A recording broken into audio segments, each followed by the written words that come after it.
जबलपुर की ये कहानी थोड़ी अलग है। एक लड़की कैसे अपने पिता और भाई की कातिल बन गई, यह सुनकर आप चौंक जाएंगे। इस क्राइम में उसका साथ दिया था उसके बॉयफ्रेंड ने। नमस्कार, आदाब, सत श्री अकाल। मैं हूँ मोहम्मद इफ्तिखार और आप देख रहे हैं महुआ एक्सप्रेस। कहानी जबलपुर की है। जबलपुर में एक इलाका है सिविल लाइंस। यहाँ रेलवे की मिलेनियम कॉलोनी है। यहाँ के मकान नंबर 364/3 में राजकुमार विश्वकर्मा अपने परिवार के साथ रहते थे। राजकुमार DRM ऑफिस में अधीक्षक के पद पर तैनात थे। इस घटना इसी साल 14 मार्च 2024 की देर रात हुई थी। घर में 2 लाशें पड़ी थी, एक लाश फ्रिज के अंदर तो दूसरी लाश किचन में। एक राजकुमार की लाश थी जबकि दूसरी उसके बेटे तनिष्क की।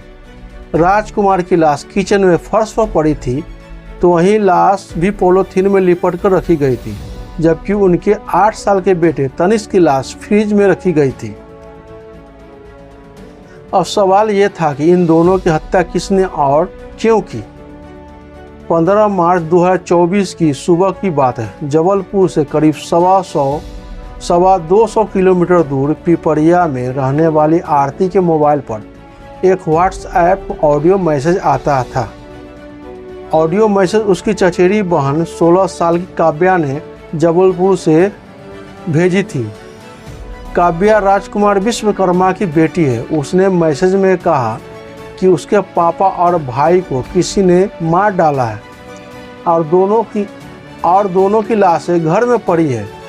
वो सन्न रह जाती है। उसने ये जानकारी फौरन पुलिस को देती है।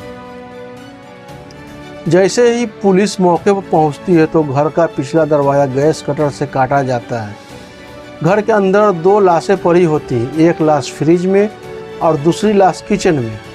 अब पुलिस के लिए सबसे अहम सवाल यह था कि आखिर इनका मर्डर किसने और क्यों किया। राजकुमार की 16 साल की बेटी काव्या गायब थी, लिहाजा शक उसी पर जाता है। पुलिस ने आसपास के CCTV खंगालते हुए पुलिस के हाथ पुख्ता सबूत लग जाते हैं। इसमें एक लड़का और लड़की नज़र आते हैं। 5 अलग अलग कैमरों में जो लड़की नज़र आ रही होती है वो राजकुमार की बेटी काव्या ही होती है। घर में विश्वकर्मा के अलावा उनकी 16 साल की बेटी काव्या और 8 साल का बेटा तनिष्क ही रहते थे। राजकुमार की पत्नी 2023 में बीमारी की वजह से उसकी मौत हो जाती है। 15 मार्च 2024 की दोपहर करीब 12 बजे इस रेलवे कॉलोनी से एक लड़का लाल रंग की स्कूटी से बाहर निकलता है। जैसे ही वो लड़का कॉलोनी की गेट से बाहर निकलता है तब एक लड़की ठीक उसके पीछे पीछे पैदल बाहर निकल जाती है और उसी तरफ मुड़ जाती है जिस तरफ स्कूटी पर बैठा वो लड़का मुड़ा था। ये लड़की कोई और नहीं बल्कि राजकुमार की बेटी काव्या होती है।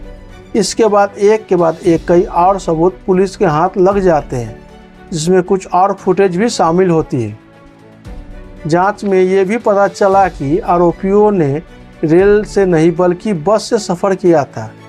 इस दौरान कई बार बस बदली। पुलिस ने बस के रूट को खंगाला तो एक पॉइंट के बाद जांच रुक जाती है।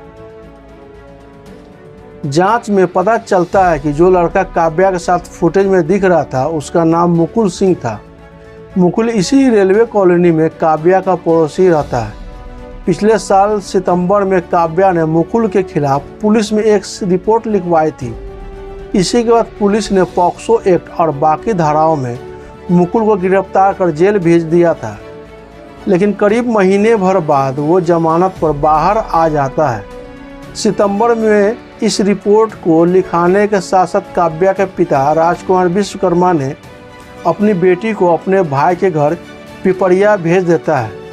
तब से काव्या वहीं रहकर पढ़ती है। 10वीं के स्टूडेंट काव्या इसी महीने बोर्ड का इम्तिहान देने के लिए वापस वो अपने घर जबलपुर आ जाती है।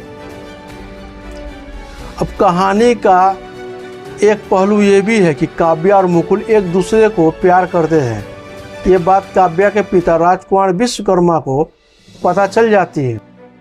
इसी के बाद उन्होंने काव्या के जरिए मुकुल के खिलाफ पुलिस में रिपोर्ट करवाता है, जिसके बाद मुकुल जेल चला जाता है और मुकुल से दूर करने के लिए काव्या को अपने भाई के पास पिपरिया भेज दिया जाता है। अब जब बोर्ड का इम्तिहान देने का काव्या वापस लौटती है तो दोनों ने मिलकर राजकुमार और तनिष्क की हत्या कर देता है। इस केस को पुलिस ने आखिरकार 2 महीने के बाद सुलझा लेता है। आरोपी काव्या और उसका दोस्त मुकुल पकड़े जाते हैं।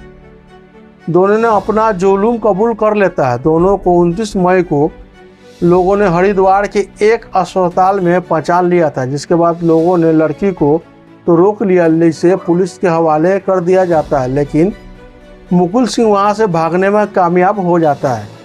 लेकिन अपनी गर्लफ्रेंड के पकड़े जाने के 2 दिन बाद मुकुल सिंह ने भी थाने में सरेंडर कर देता है।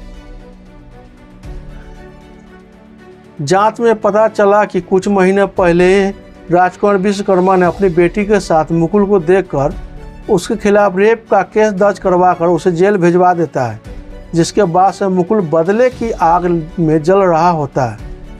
मुकुल ने जेल में रहते हुए ही 5 लोगों के कत्ल की प्लानिंग कर लेता है, क्योंकि उसे लगता था कि यही 5 लोग उसे जेल भिजवाने के लिए जिम्मेदार है। इसमें सबसे पहला नाम तो गर्लफ्रेंड काव्या के पिता राजकुमार का होता है। दूसरा नाम गर्लफ्रेंड का होता है, क्योंकि तब उसे लगता था कि गर्लफ्रेंड भी घर वालों से मिली हुई है। तीसरा नाम उसकी एक महिला रिश्तेदार का होता है, जो दोनों के रिश्ते का विरोध करती थी। चौथा नाम एक पड़ोसी का होता है, जो उन्हें टोका टोकी करता था। जबकि 5वां कत्ल वो उस पुलिस अफसर का करना चाहता था, जो उसके खिलाफ चल रहे रेप केस की जांच कर रही होती थी। गिरफ्तारी के बाद तलाशी के दौरान मुकुल के सीने में 5 सिर वाले शैतान का एक टैटू नजर आया। पुलिस ने जब इस टैटू को लेकर उससे सवाल पूछा तो उसने कहा कि ये टैटू असल में उसे उसके बदले और टारगेट की याद दिलाने के लिए था, जो उसने जेल से बाहर आने पर सीने में गुदवा लिया था। इस टैटू में शैतान के 5 सिर हैं और उसे भी 5 लोगों की जान लेनी थी। जेल से बाहर आने के बाद उसकी फिर से अपनी गर्लफ्रेंड से बातचीत चालू हो जाती है और तब उसने गर्लफ्रेंड का नाम लिस्ट से हटा देता है। कत्ल के बाद वो लाशों के टुकड़े कर उन्हें ठिकाने लगाना चाहते थे, लेकिन ये नहीं हो सका था। घटना वाले दिन राजकुमार पर हमला होते ही बच्चा जो है कातिल के पैरों से लिपट जाता है और कहता है, प्लीज़ मेरे पापा को मत मारो, छोड़ दो उनको। लेकिन जालिम इतना क्रूर होता है कि बच्चा को जो है चापर से जो है तरह उसके जो है गर्दन पर सर पर वार करके उसको भी जान से मार देता है। इसके बाद उसको भी जान ले लेता है। इसके बाद वो काव्या को लेकर फरार हो जाता है। दोस्तों, ये थी आज की कहानी। ये कहानी सुनाने का मतलब किसी को विचलित करना नहीं या किसी को परेशान करना नहीं, बल्कि सच्चाई से अवगत कराना था, ताकि होशियार रहे और सचेत रहे। ये कहानी के बारे में आपका क्या राय है, आप कमेंट करके हमें ज़रूर बताएं। और ये वीडियो कैसी लगी, आप जो है पसंद आए तो जो है लाइक करें। आप हमें YouTube पर देख रहे हैं तो हमारे चैनल को सब्सक्राइब कीजिए, और अगर फेसबुक पर देख रहे हैं तो हमारे पेज को जो है फॉलो कीजिए। फिर मिलते हैं एक और नई कहानी के साथ। तब तक के लिए आप खुश रहिए, अपने और अपने परिवार के साथ रहिए। अभी के लिए इतना ही। जय हिंद, जय भारत।